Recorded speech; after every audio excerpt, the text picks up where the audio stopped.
উৎসবের নামে দেশে অস্থিরতা সৃষ্টি করে সেই সহিংসতাকে সরকারের বিরুদ্ধে জনগণের আন্দোলন হিসেবে তুলে ধরে সরকার পতনের চেষ্টা করেছিল পশ্চিমারা।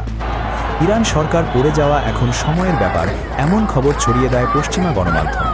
তবে সরকারের সমর্থনে ইরানি জনগণ রাস্তায় নামতেই সামনে আসে বাস্তব চিত্র। যে ভয়ানক তথ্য পশ্চিমারা ছড়িয়েছিল তার সরাসরি দেখাতে ইরান একাধিক দেশের রাষ্ট্রদূতদের তেহরানে আমন্ত্রণ জানায়।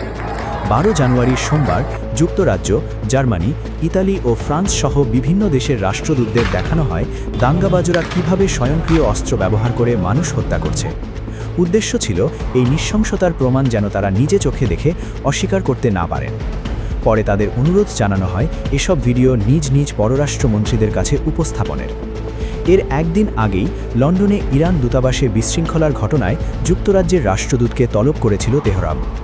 একদিকে কূটনৈতিক চাপ, অন্যদিকে